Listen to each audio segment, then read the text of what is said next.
Hey everybody, welcome back to the Shoe Show, the world's greatest footwear podcast of all time. At least in the last 10 years, we'll say, right? Yep. I think we've been on air about 10 years at this point. So we claim it. We don't look at ratings. We know from our loyal listeners, the greatest listeners in the world, that we're number one. It's rare that we get to do this, but there are some industry legends that we have.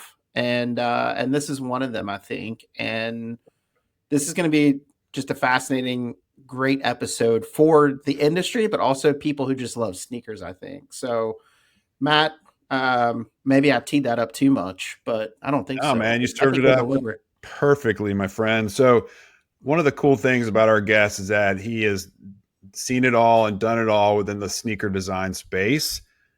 He's met with everybody. He's designed and supported so many great personalities and characters and athletes in this world, but he's humble and he is just smart and creative. And we're going to make him blush at this point, so we might as well introduce him. But Ronnie Wright, who was at Jordan for years, is now the founder of Papa Samone LLC. We're going to get into that kind of life after Jordan. But Ronnie, I want to welcome you to the Shoe Show. We've been friends for a long time. We met at the Black Footwear Forum a number of years ago, and I was blown away by, obviously, as a sneaker guy myself, just your history and what you've done in the industry. So as we start, first, welcome to the program. And secondly, walk us through your shoe story. Like, how on earth did you get into footwear? And then we'll start unpacking and we'll go from there. Sure. First, I want to say hi to Andy. Andy, we just passed like ships, a couple of weekends ago, and I just I was smiling when I saw you, but then I missed you when I got home. Like we didn't get a chance to talk.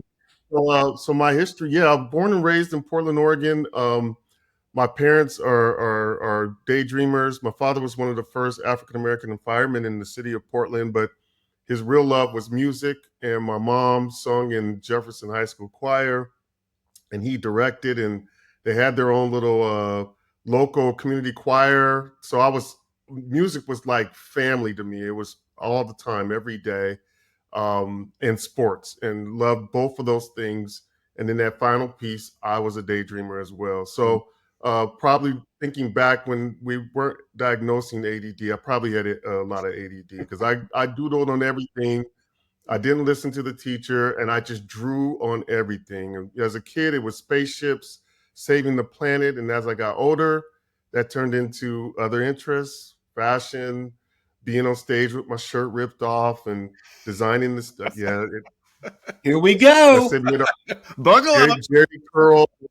I had the whole thing. I thought I was going to be in Prince's band, but I would design everything around that. And that turned into, not realizing if Portland had a music scene, but definitely a design scene. And so I got into design a lot heavier, went to college for it, and eventually got a job under Peter Moore in 1994. And it rhymes. How about this?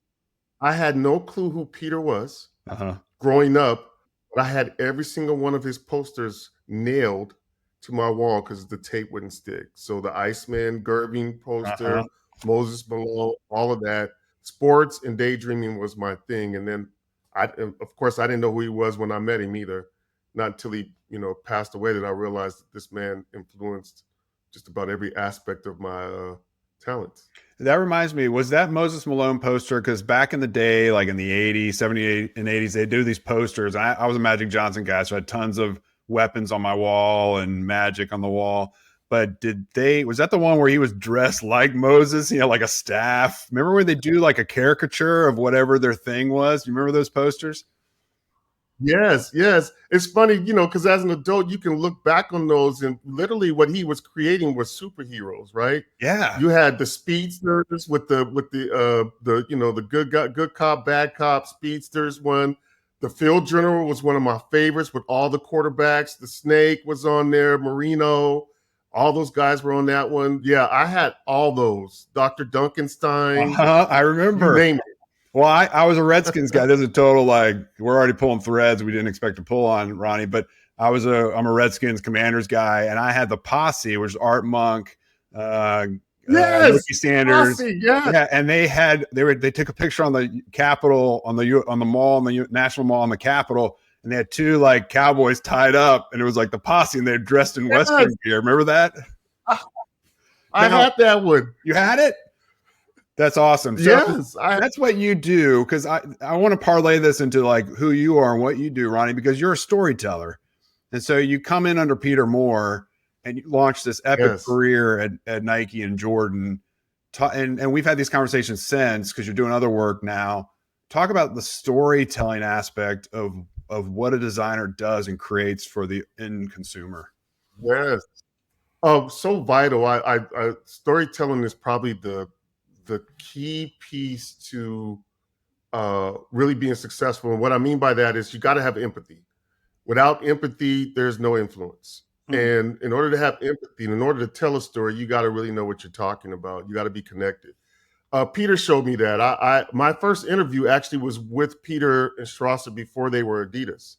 I think they were Sports Inc. and they had a ton of licensee brands. And I walked in and I shared my brand, told my story, blah, blah, blah. And this gentleman by the name of Owen said, hey, you seem like you got potential. Good luck. And later in about 94, I saw an ad for a graphic designer for Adidas. And I told the story of my love and passion for sports and college sports at that time. And that year, 92-ish, I think, 93-ish, Fab Five were the hottest thing. So I told a story about that love and passion for sleeping outside in the snow just to be the sixth man on the court to scream at this other team. You don't even know why you hate them, but you've been told that's tradition, right? And Peter said to me, he literally looked at my book, and I just dropped it off. He called me in. He said, at the end of the day, he said, hey, you need some work on your design skills, but you get this consumer. And that was from the storytelling. He saw that I was passionate about the most important part about designing, empathy.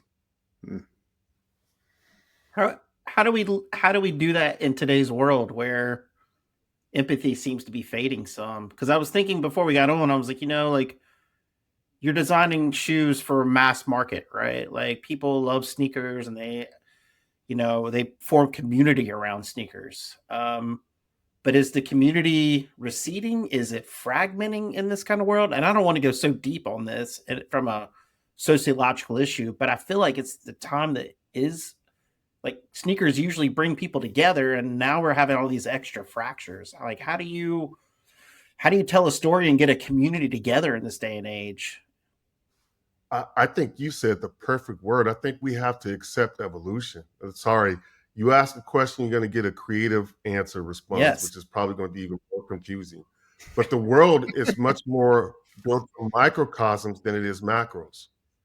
Like, if I don't like everything that's out there, I'm guaranteed to find that subgroup that think like me and act like me. So therefore, the world has become more intimate.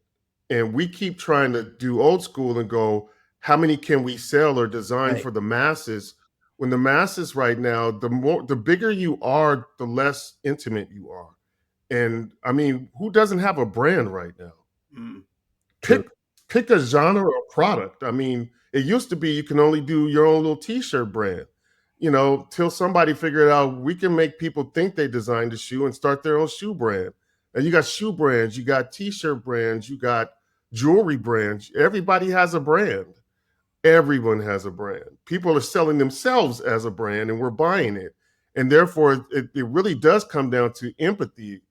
They connected with me. And so someone asked me, a particular company asked me recently to share my design philosophies. And at the end, they were like, so who do you follow? They wanted to know, where did I get my inspiration from? I was like, who don't I follow? You want to see my Instagram account? Like I probably tripled the amount of people I actually follow than follow me because of the fact that so many people have so many interesting things out there that I want to see. And now with AI, I'm half the people I follow, I'm like, is that real? Or is it fake, right?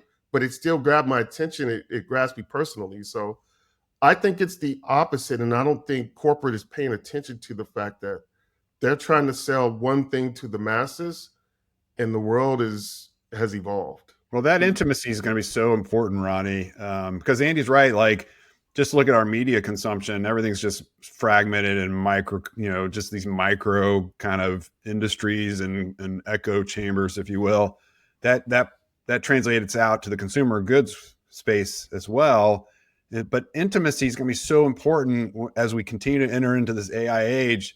I mean, it's scriptural. There's that question Pilate asked, like, what is truth? That's going to be more important than ever before. And so if you're bringing like real designs from real human beings and you're telling a story that's impactful, it's not going to sell tons of product across the board in a mass way, but it's going to sell the right amount of product to the right people. That seems to be the way to go. But the question is, how do the big brands corral that? How do they create their own microorganisms or targets within their own structure if they're so massive? I love that question. I mean, I've been blessed at Nike to have 12 jobs. And one of the jobs, three of my favorite jobs actually were very intimate. The first one, probably a little bit commercial, was women's sportswear. The second one was North America product creation, which, that's always internally. All the regions, the jail teams are treated as the crazy uncle. Who invited crazy uncle over? Because we got a plan over here. Gold is the new black, but the world didn't buy it. Foot Locker's looking at us like, gold is not black. And then they call crazy uncle and go, crazy uncle, can you fix this? And crazy uncle does. So your regional design teams are already designed to be intimate. They're already designed to be intimate, right? That's why you can't get rid of them, because they're looking for that thing that makes sense to that region or that neighborhood. So that already exists in your large corporations. I think what corporations need to do, I've been on this one very heavily. Somehow, and I'll keep brands out of it, but some brands, it's more about the individual than it's about the brand. Like I think they're trying to be intimate and connect by going through their athletes. And really, why we fell in love with these brands was the brand was first. It was about the brand and the product. And how do you get back to being intimate in that way? I see efforts, but I think the execution against that has to be more regional. It has to be. I was blessed to work on, third category, Nike by You.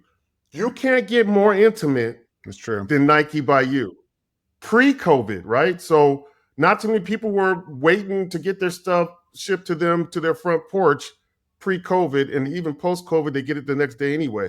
Nike by You consumer not only has to wait a minimum of a month for a basic thing, but the beautiful thing is they designed it. And it wasn't just creatives, it was real athletes. There were NBA players signed by Nike who were doing Nike by You colorways on Nike by You, waiting while they get free shoes just so they can wear that version. That's an intimate customer. And I think if big brands get back to having really intimate conversations, I think they win. You're gonna do business with the mass. That's fine. You're gonna have product down there that should cover a lot of people. But when you start to have conversations, that's different. That's where as we know, as Christians, it's power in the tongue. It's what you say. I already get what you do. Now you need to tell me, now you need to really hit me home because you're not talking to me. Well, it's a question of who's going to do that, because it's hard work. It is hard work to build community, be in a community, participate, have that. And I think I think that's the challenge for companies, is they want to scale and grow. And sometimes it's okay to sell 100 shoes and have, a profit off of that versus sell 1 million shoes and have no profit. There's this issue in this world today. It's kind of ego in some way, or kind of, like trying to build something and make a lot of money and sell it, and just get rich off this stuff versus having a pursuit of that. And I think it's interesting you say they're going through the athlete, because again, that's easier for the marketing team to do. It's easier to go through an athlete to get numbers. You're getting metrics on like hits, right? But you're not getting metrics on sales. And that's our problem. Oh, I love it. We got to go down to the base of what we're doing. We sell shoes. I love that. Yes. And that's the best part is if you're not, old school thought here. we used to, and you all know this, we used to get a bag. We used to call it the body bag because it was almost as tall as you, and throw a whole bunch of shoes in there and go out on the road and have real conversations with real consumers. When you pull it out, that's whack. They, right, especially the East Coast, you guys have no filter. Just like, no, son, that's whack. That's foul. And that I'll take to a deeper link. It's one of the things I talk about. One of my philosophies in that empathy piece is I think what got me my job at Nike was that thought of, you have to live that life. And there was a question, you always get the right panel, right? So I had one guy who was the skeptic, like, I don't trust this guy. Love him to death. Richard Clark, I love you, Richard. Richard asked me a question. Shout out to Richard. Richard asked me a question about how would I design for the urban female consumer, because I was interviewing for the urban Nike urban sportswear role. And I said I would live that life. He said, if you had unlimited budget, I would strive the hardest to live her life. Because how could I design for somebody I don't know anything about? And if you take that and you amplify that, you look at the moments where big brands win, it's the conversation. We always say, you can speak one thing, but you gotta act, you gotta live what you're speaking, right? So we usually use that as individuals. But as a brand, if I already find your brand authentic and legitimate in its legitimacy of what it is, then I'm good with that. I can, like, if I see a swoosh, I'm good. If I see pre-strap, I know the brand. Got it. Are you talking to me though? Because I'm past the, you ain't got to prove nothing to me in product. You got to talk to me. And don't get me wrong. I mean, some brands hate other brands, or most people hate certain brands' running shoes, and yet they still seem to be on top. Or they hate this brand's basketball shoes, yet they still seem to be on top somewhere. I get that. That's all fine and dandy, because those brands are built to strive to be functionally correct and get after those things. You still have to talk to me though. You still have to talk to me, no matter what. No matter what innovations you come out with, you still have to talk to me. I agree with that. I mean, when I go to these sites and I'm doing the filter thing, like men's shoes, size 12, like the practical things, I'm going and filtering down. And then whatever is curated for what I'm looking for, if it does, that's the final kind of seal of the deal. Does it speak to me? Is it a product that is communicating either a need that I have based on performance or style that I'm looking for, or right now, particularly as a Gen Xer, is like nostalgia. Is it something I wore as a kid or something similar as a kid? Yeah. If you're not tapping into that, then I'm out usually. And Andy knows I'm rarely out on footwear because I buy a lot of shoes all the time. But yes, but it's hard to stop the man. It is very hard to stop me. You can't even try to contain me, as Dan Patrick used to say. So, I mean, I think that's where you're getting at. Like when the dust settles, do you have what that person's looking for? And you're going to have what they're looking for if you know them and you have empathy for them. And so that's what. Yes. Well, and maybe the point I probably should have put on the top of that was we got to get back to knowing the brand personally and not the athlete. I think the athlete is an issue. I think we talked about this. The Converse piece is my favorite. It was Converse first, the weapon second, and we have these two colorways with these two phenomenal athletes that quite naturally we were going to learn and grow. And, West Coast hated East. I mean, like, think of all the, how they say, like, you can affect so many billions of people and so many billions of dollars. And there you go, right? Right there. Like, baby. I had to have, I'm from the West Coast, even though I'm from Portland. We hated LA. I hated Boston more than LA, but it was Converse first. It was the weapon. We call it the weapon. We don't call it the Magic Johnson or Larry Bird. We call it you know what I'm saying? Yeah. And we're at a stage now, we're trying to reach these consumers, and we think it's talking through brand so-and-so and not our brand. And they're human and they make mistakes. And they don't attract everyone. And some of them that we're trying to sell, they're not strong enough to sell. Like, they have an opinion. Where's the brand's opinion? How about that? The scariest one to me that I still am fascinated by is the Colin Kaepernick campaign. This is a guy who's not playing. This was almost the equivalent of them saying, Charles, we're going to go out and tell people that you're not a role model. Oh, right. I remember that.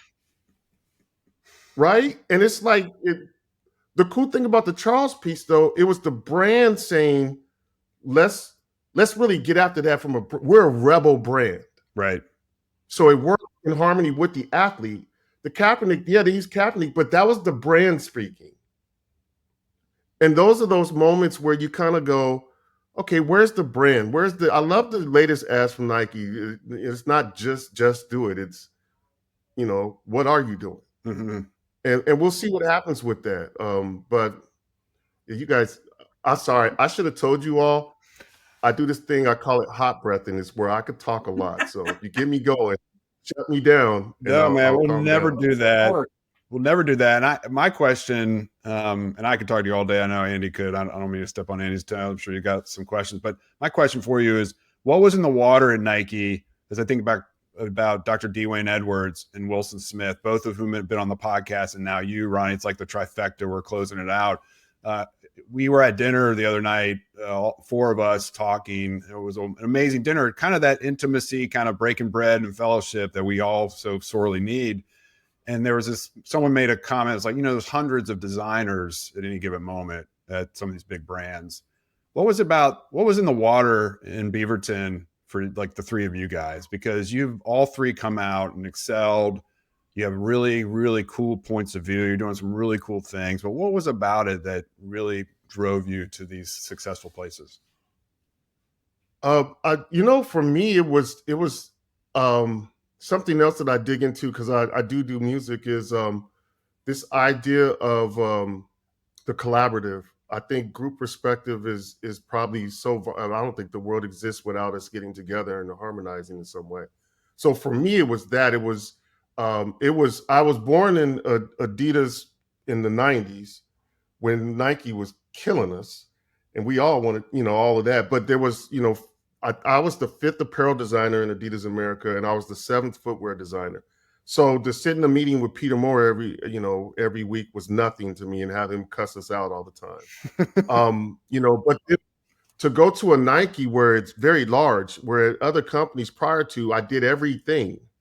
To go to Nike, you're really segmented, and this is your specialty. And I think what helped for people like Wilson and myself and Dr. D to win, one, we were born and raised in this during a time when you did everything and you collaborated and conversations were real. Mm-hmm. They were real time. When I got to Nike, that was a flip for me. It was very large. So it took me a while, but I had to find that hustle again. So it was my relationships outside of my discipline. I'm a creative, so it's my marketing partner. So it's the business administration partner who handles the money. They got to be creative. And having those conversations and that collaborative, Mark Parker talked about it. He confirmed it. He was like, me and Tinker still talk. We still draw. Mm. Mark sends Tinker a drawing. Tinker sends, right? Because of that, it's the creative nature that I think gets after having a humbleness and the connection. I think that's what was in the water. To me, it's like, I have an idea. What do you think? What do you think? And it was less, I'm not corporate. Maybe, but there's got to be hunger in there too, right? I think absolutely. The challenge that I have today when I walk on some big campuses, and I wonder who's hungry.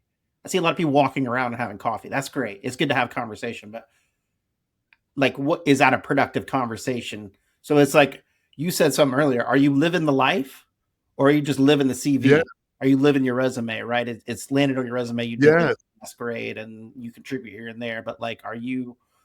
I get asked to come and talk to different college classes, and I'm always asked at the end, like, what can we do to be successful? And I'm like, if you're starting off, you show up an hour early, you take notes, you listen to everybody, you stay an hour late at least one day a week. And I had one girl who was just like, well, that's going to ruin my mental health. I'm not getting paid for that. And I'm like, I mean, yeah. So this isn't for you, right? This world is not for you. You can go somewhere else. That's fine. But it's like, there's got to be some hunger, right? There's got to be some like desire to absolutely like lean into that. Like that's my concern is like the young people in every industry today. And it's not hammering the generation or whatever, because there's plenty of people in new generations that are hungry and doing some great stuff. Yes. But that's just my concern is like, are you gonna like the success? Like you want to be successful, you got to earn it.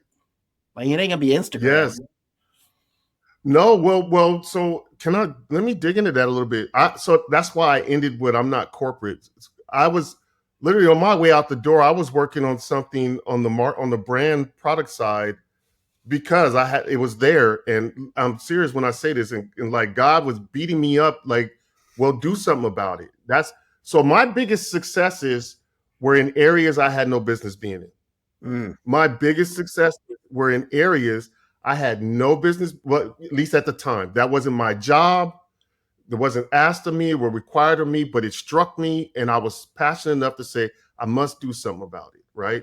And even up to my last day, I was sending out something that had no business, that I had no formal experience in, but it was so heavy on me, and I was so passionate about it that, again, I humbled myself, and I began to meet with some key people to go, I got this thought. It's not my area, but what do you think? And I can look back, and my last great conversation was with a dear friend of mine's there, and Phil McCartney. And one of my conversations with Phil was remembering on something I had made a comment. I sent him a text on something. I just had an itch. I sent him a text, and he said, Ron, why don't you speak up on that? And I won't forget that, because, again, it wasn't in my area. So that's why I go back to the beginning. It was just a small group. That's the problem with big brands. Here's the scary, and this is why I said I want to dig into this a little bit. So one side you have, it's too big. So there are a lot of people are afraid to go, I have an idea, what do you think? Because the corporate machine says we're going this way. So you have that as a problem. There's always a way around it, but most of the young people don't see that. Here's the bigger problem, man. May I add to what you said, Andy? And most young people will go, I'm not really that invested. And guess what they're doing? They're starting their own little brands. They're starting a little. Who doesn't have a side hustle these days? Yeah. And I don't mean direct competition to Nike, but you got people who are DJing. I know a young lady who DJs around the world who's a designer. Yeah. Artists, painters, right? So they're losing that hope because they don't feel like they're being heard. And that's a challenge, Ronnie, because you checked your imposter syndrome at the door, right? And a lot of people have this imposter. I don't really belong here. In fact, I asked this question of Wilson on a conversation we had on this podcast. Like, take me back to that moment. You're on the other side of the door before you walk through and sit down with MJ for the first time with a design. I would be petrified. And he was like, nope, I would have purpose. I belong there and I was supposed to be there. And that was an unlock for me because he didn't have imposter syndrome. He knew he had purpose-driven passion and career around this, and he knew it was there for a reason. And he stepped through that door and briefed the greatest athlete in history on a pair of shoes that he designed for that athlete. So that's, to me, what seems to be the secret sauce for you guys. You have you're purpose-driven, and you know you should be in the room, and you check your imposter syndrome at the door. I agree. I think people have to be brave and humble. And what I mean by that is don't wait for the idea. Don't wait for the machine to feed you with the 50,000 insights team and this and that. If you have something, you have to invest in it, and you have to be brave enough to go ask the right questions. Because for me, the same thing. By the time I sat with MJ, the only thing I kept thinking was, well, I met Peter. I don't think you're getting worse than Peter. So MJ right up there with him, though. I mean, MJ told me I had 2 strikes before the day even ended. So, but I mean, that third strike never came, I guess. That third strike never came.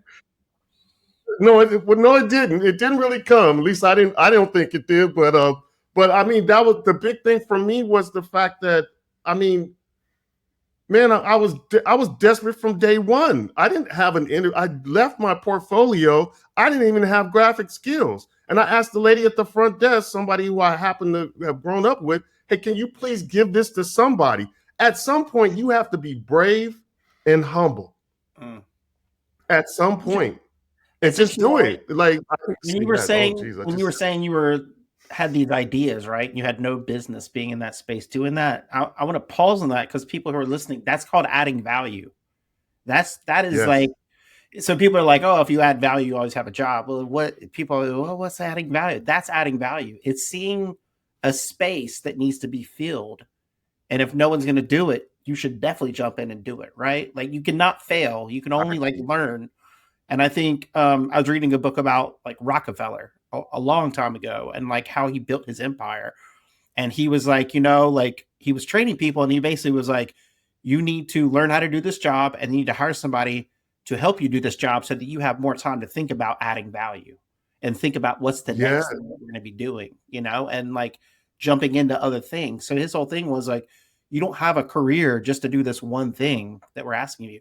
Your job is to think about the next thing to add value and grow the company and satisfy the customer. And I think that's what you're talking about. And I think it's really important to see that, because I think it's the difference between success and not success in life and in business. Like, I agree. I agree. So I just have to say that because I think it's really important because it just struck me like that's value, adding value in a company. So I so much agree. One of my bosses way back in the day, Paul Gaudio, it's another one on the Adidas side. Adidas started formalizing, right? It was not have a beer while we're talking about design anymore and all that. It started becoming a company probably 95, 96-ish, I think 95. And my boss, Paul Gaudio became the boss, and he moved me from having fun into kids. And I was hot. I was like, what? I just did a basketball shoe and a training shoe. And he was like, this is what he said to me. He said, Ron, listen, in order for you to be a great designer, you must learn marketing. You must learn production. You must learn all these other aspects of the business. You just got here. You just think a hot designer is just drawing stuff. You don't understand all the aspects, empathy again. You don't understand all the other aspects of the business. And so, Andy, to your point, I now on the flip, and it didn't take me long at all, but on the flip, I use all aspects of what I've learned because I've been at least invited into a room or allowed to look through the window of areas that, again, someone else may feel like I had no business being in. One of my best success was All Day, All Night. It was an insight.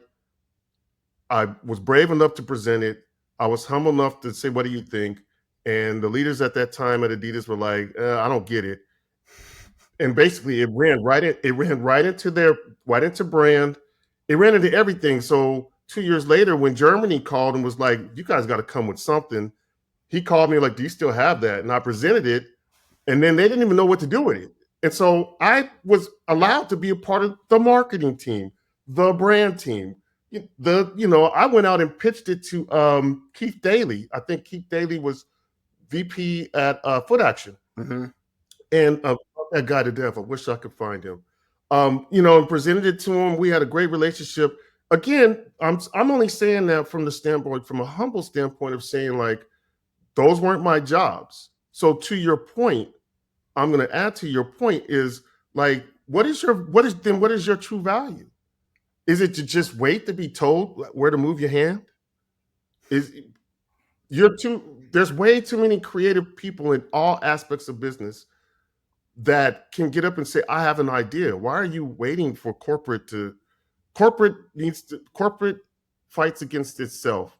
If corporate wants to be successful, it'll fight against itself, is what I'm saying. Mm-hmm. Otherwise, just be corporate and die. Mm-hmm. And that's not that brand. That's not any of those brands. Yeah. No, I'm here. I hear you.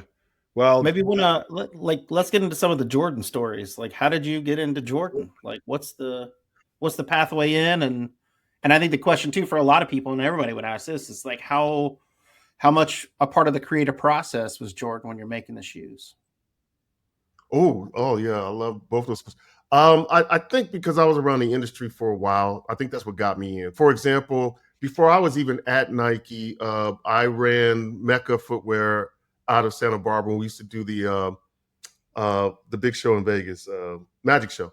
Mm-hmm. Yep. And our owner was good friends with Larry Miller and the Jordan team and Dr. D and all those guys would stop by the booth and hang out. And, we got to know them from that standpoint.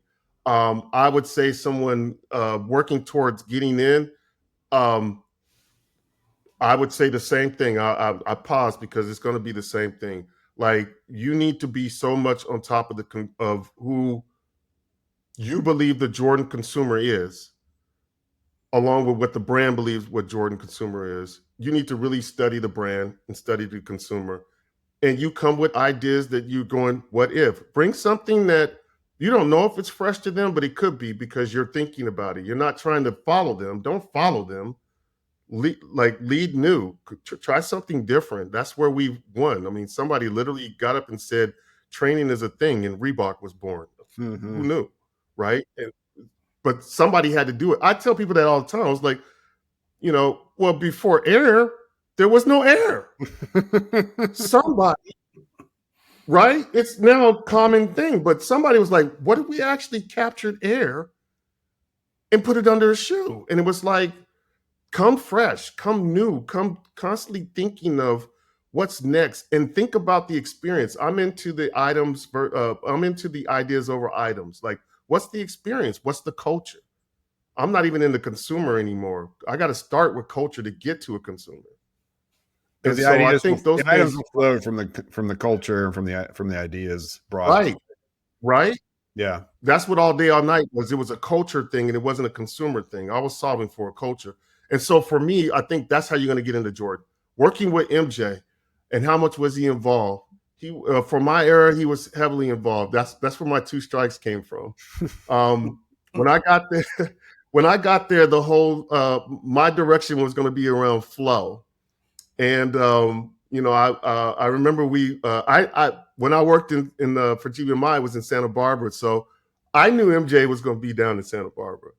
So I approached Larry and said, "Can you find out? Can I bring a bunch of designers down and we just present to MJ?" And he was like, "Sure, I'll ask." And MJ was like, "Yeah, come down." So mine was around flow, and when I began to tell him the story, I was like, "Yeah, I'm from Portland. You remember when you clowned us with 6 3-pointers, and you did this to us?" And at the same time, I'm wearing a triple black Detroit Tigers hat. And so when I finished, he looked at me. He was like, "You got 2 strikes already. You just got here." And I laughed, but I kept going. And we were presenting the 31. The 30, there was some internal hiccups that happened with the 30. And I knew having that meeting with MJ was going to allow for me to really get to know what he's looking for and how he was looking for it, and just study him. That's what the whole goal was. I just need to study him to understand how I can serve better, how I can collaborate better, because communication is everything. And MJ was phenomenal. We flew down to see him in his home, and we sat for hours just talking about everything. And his memory, oh my gosh, his memory is stupid crazy. He was remembering a game in Milwaukee. He was, like, it wasn't nothing I remember. It wasn't nothing that we would all be like, "Oh yeah, I remember that game." It was probably something somebody said that he remembered. Mm-hmm. And those type of details, I think, were phenomenal to me. The big keys for me with MJ was he has a phenomenal memory. He even remembered when we were in Santa Barbara, I had a particular bag that I brought shoes in. And one of the shoes I pulled out, the designer created a shoe that looked a little furry. And MJ grabbed it and he said, "Is this a joke?" And we all laughed with him. And I was like, "Well, it isn't." So when we went down to see him at his home, he was like, he remembered that bag. He was like, "Oh, it's that bag." Again, I'm studying. I'm like, okay, we won't be bringing that bag again. So things like that, I really appreciated about him. He is very passionate. He also understood that he's not the consumer. So, but he's passionate about performance. He's passionate about the language of design and the aura of the Jordan brand. Like he's looking at, if he feels like it doesn't meet that, he's going to question it. As he should. It's his namesake, right? But I never really thought of that. Like, not necessarily understanding the consumer in a mass way about how to reach them more on the performance and the aesthetic relative to his namesake and the brand and the aura, as you said. I mean, those stories are phenomenal, and it's everything we saw in The Last Dance, right? I watched that over yes, and you see that meticulous memory when Isaiah and the Detroit Pistons, hence why he shouldn't have wore the Tigers hat, but Isaiah and the Detroit Pistons wouldn't shake their hand at the end of the Eastern Conference Finals, and he remembers that, and he still is not happy about it, right? So I can see everything we know of him publicly, you're confirming behind the scenes in a collaborative way as you work with him. So, yeah, absolutely. He if we just sat and we said, what are those quick one words that describes the Jordan brand? You would immediately go, if you stop and thought about it, well, that's MJ. It's not just the brand. It is MJ. Like, the brand is style, luxury, tenacity. The man. Right? And so you go, well, that's right. And so, even with the Jordan brand, I think for Jordan to live, they have to get back to really, or I think they're there, but I'm just saying, like, owning like it's the man. It's the character. The man is the character of the brand. And then constantly staying on people about that is I don't know. I don't think you lose with that. Yeah. What do you, as we close out, what are you doing? Papa Samone, walk us through kind of chapter 3 of the Ronnie Wright story. Oh man. I've always loved to hot breath people, run my mouth. I recognize at this age, God, that's one of your talents, respect it. I still love to create and design. I love to think business. I love to think brand and positioning and all of those things. And how do I capture that into obviously an opportunity, a creative suite to mentor, to teach, to collaborate, to design, all those things in a creative suite that I'm offering. So, for example, I'm going out to Virginia Tech next week. Actually, going to be teaching, I think, across 5 days. Actually, so from across the fashion school to industrial design to business class, the marketing classes, share creative perspective on that. I've had a few phone calls from brands outside of the fashion industry and into other industries who would love to hear design philosophy. And so I really want to kind of grow that. I'm looking over at my other screen here. I'm still daydreaming. I'm still designing. But I love the conversation. I love these conversations. I loved our dinner because I'm looking for opportunities to grow and feed. And I think that's what Papa Samone is going to be. It's going to be an opportunity to contribute to brands or individuals or teams in the field of creativity. That's amazing.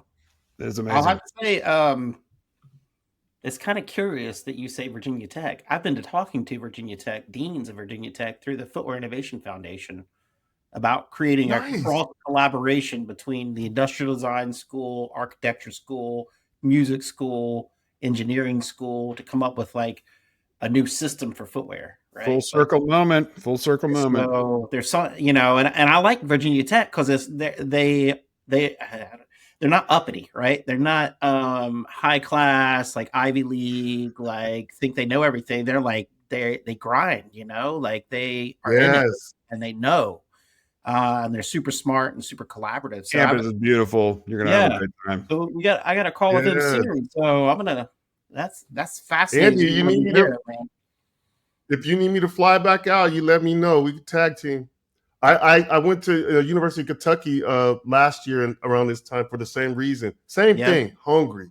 Nice to School of Design, but just hungry. Yeah, and I think it's important because what we're trying to do with the Footwear Innovation Foundation is that cross between engineering and the design and all that, right? So I would just say while you're there, it would be helpful for me, just thinking on air, but like thinking about what that would be with Virginia Tech. How do we create a cross collaboration to solve for what, right? Because there's opportunities to do it.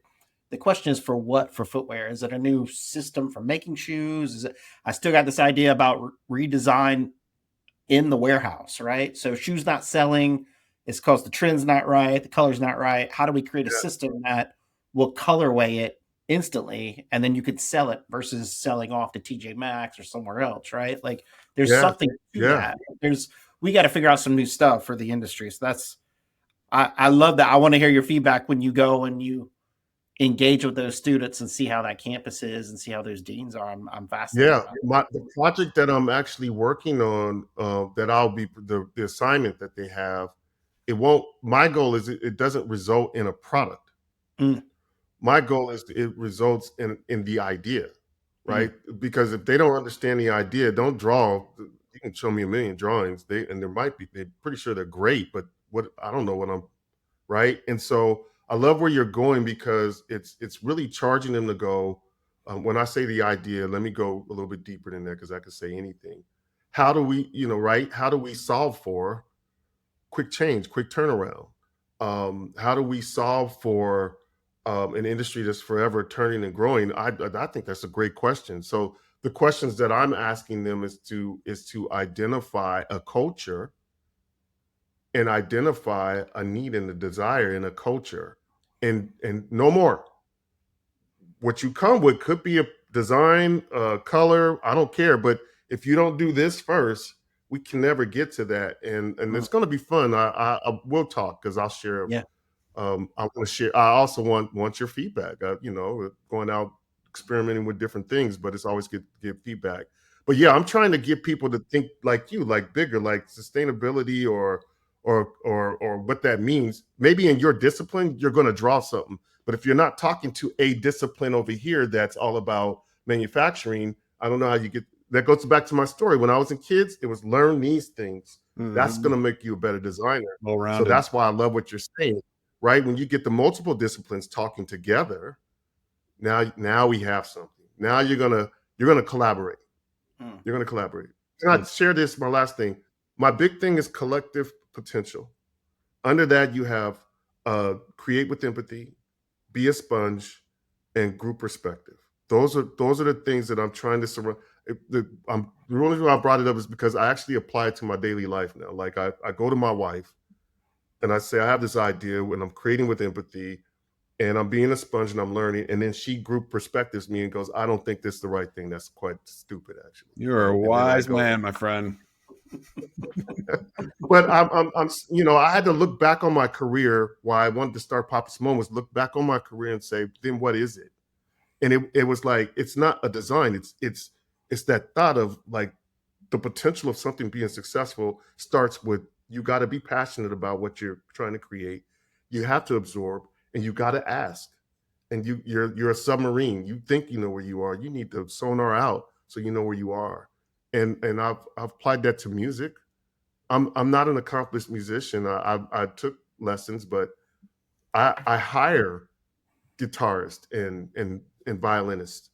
And I don't say play this. I say, this is what I'm thinking. What do you think? I like that. That's the brave and humble back at it. Yes. Cool. I might have to add that to something. Brave and humble. Thank you. T-shirt, hoodie. Awesome. Well, I have to say, I hate to wrap this up because I think I'm learning just as much as, as anything. Just, I think like iron sharpens iron, right? So like hearing someone talk about business and perspective matters to me because I'm after ideas and I'm even more than that, I'm after the execution of those ideas, right? Like nothing in innovation matters unless you can do it. So, but I think thinking about how I do it and how I do it correctly and how I do it, to your point with empathy, like how do I help other people do it too? Like that's giving back in some way. And I think that's why I love the footwear industry a lot, is because there's a lot of people who are willing to do that and willing to step up and have relationships and help each other and support each other. I think it's getting harder to get into footwear. Maybe that's why people are building their old brands in some way. But once you're in, it's like Hotel California, you never get out. But Ronnie, man, thank you so much for taking the time to spill with us, drop some knowledge and some insights. We really appreciate it. Man, much love to both of y'all. I ain't got nothing but love for you guys. Same here, brother. Same here. Awesome. Folks, this is Shoe and Show. You can go to shoeandshow.com and download all our episodes. We're on Spotify. We're on Apple Podcast. I don't know what they call it now. iTunes, Apple Podcast. anywhere that you can download and listen. Listen in your car, listen on the plane, listen on the beach, listen in the mountains, wherever. We're there every Monday. New episode drops, trying to drop knowledge on you to grow the industry, to make the industry stronger. And we appreciate you listening as always. Until next time, Shoein is out.